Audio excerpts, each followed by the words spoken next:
Hello प्यारे विद्यार्थियों और मेरे प्यारे दोस्तों, कैसे हैं आप सब? उम्मीद करता हूँ सब मस्त होंगे, बढ़िया होंगे। और यहाँ पर अभी जैसे बात करते हैं जेएनयू के बीए सेकेंड सेमेस्टर का जो रिजल्ट लास्ट नाइट जारी हुआ है। तो वैसे तो हमने लाइव रिजल्ट काफ़ी बताए हैं और बाकी टेक्निकल इशू बहुत ज़्यादा था, तो हो सकता है कि लाइव सेशन अगेन हो। अब यहाँ पर हम बात करते हैं कि आपका जो रिजल्ट जारी हुआ है, तो इसमें कुछ इश्यूज मतलब कुछ डाउट है स्टूडेंट को लेकर, और स्टूडेंट के दिमाग में ये प्रश्न भी है। तो मैंने सोचा एक शॉर्ट वीडियो में आपको बता देता हूँ कि आखिर में इसका क्या सॉल्यूशन है।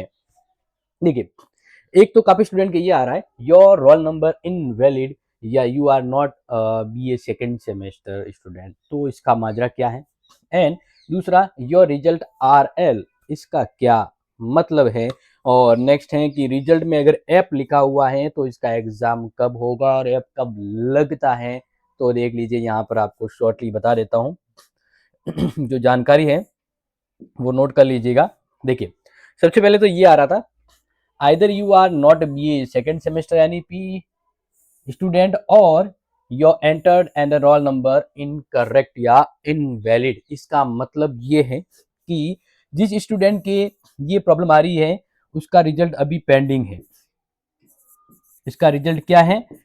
पेंडिंग है, ठीक है ना। या हम ये कह सकते हैं कि अपलोडिंग में होगा। क्या होगा? अपलोडिंग में होगा। तो इसलिए इन दो केसेस में क्या होता है कि रिजल्ट थोड़ा देर से आता है। मतलब रिजल्ट डिले, रिजल्ट क्या होता है? डिले होता है। डिले का मतलब मान लीजिए अगर शाम को आया तो सुबह चेक करोगे तो वो आ जाएगा, या मान लीजिए 2 घंटे 3 घंटे, कभी कभार इस केसेज में रिजल्ट आने में एक दिन भी लग जाता है, ठीक है। बट रिजल्ट आपका आया हुआ है, पेंडिंग है, अपलोडिंग है या सर्वर इशू है। तो डोंट वरी, बस इस कंडीशन में आपको क्या करना है, ट्राई अगेन। आप अपना रिजल्ट है ना वो चेक करते रहिए, जब भी अपलोडिंग या ऐसा सिस्टम खत्म हो जाएगा तो आपका रिजल्ट आपको शो हो जाएगा।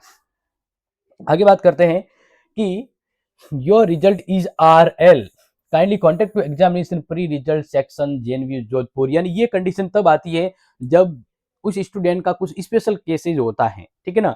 स्पेशल केसेज यानी यूनिवर्सिटी कहती है कि भी आपको खुद हमारे पास आना होगा, आपके रिजल्ट को कुछ इशू है। तो इसका मतलब आरएल का मतलब ये है कि जो आरएल का मतलब होता है रिजल्ट, रिजल्ट लेट। क्या होता है?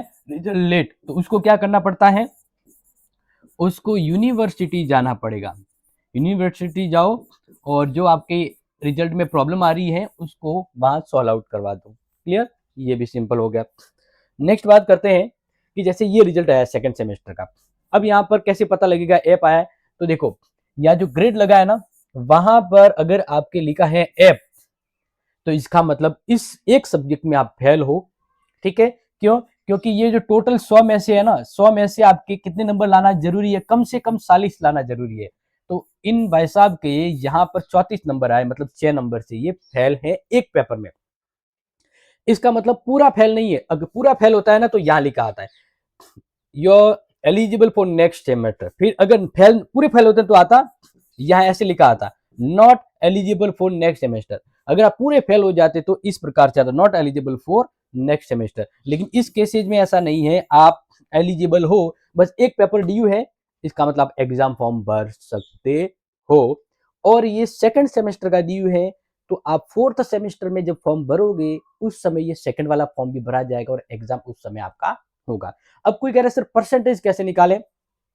तो देखो, ये सीजीपी लिखा हुआ है ना, सीजीपी 6.0। तो आप पूरा रिजल्ट देखो तो उसमें लिखा होता है कि आपको जो एस जीपी है ना, एस जीपीए, ठीक है ना, आपको ध्यान रखना, एस जीपीए इसको 10 से मल्टीप्लाई करना होता है। किससे मल्टीप्लाई करना होता है? 10 से। जैसे ये है 6.0, अब इसको 10 से मल्टीप्लाई करोगे तो आपके मतलब ये सिंपल सी बात है कि भाई जो आपको आंकड़ा है ना, इसको 10 से मल्टीप्लाई करना होता है, ठीक है। तो 10 से मल्टीप्लाई का मतलब होता है, वैसे भी पॉइंट के बाद जीरो तो कोई वैल्यू नहीं है, यानी 6 है, 6 को 10 से मल्टीप्लाई करोगे तो क्या आएगा? 60 आ जाएगा। क्लियर?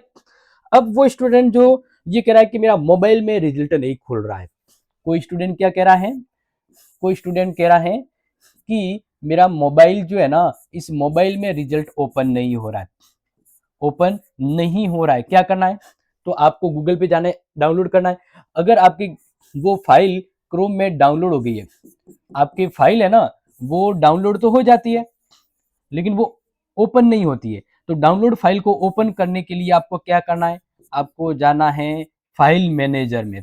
क्या जाना है, फाइल मैनेजर में जाना है, और फाइल मैनेजर में जाके आपको वो रिजल्ट वाली जो फाइल है उस फाइल पर आपको क्या करना है, क्लिक करना है, ठीक है ना।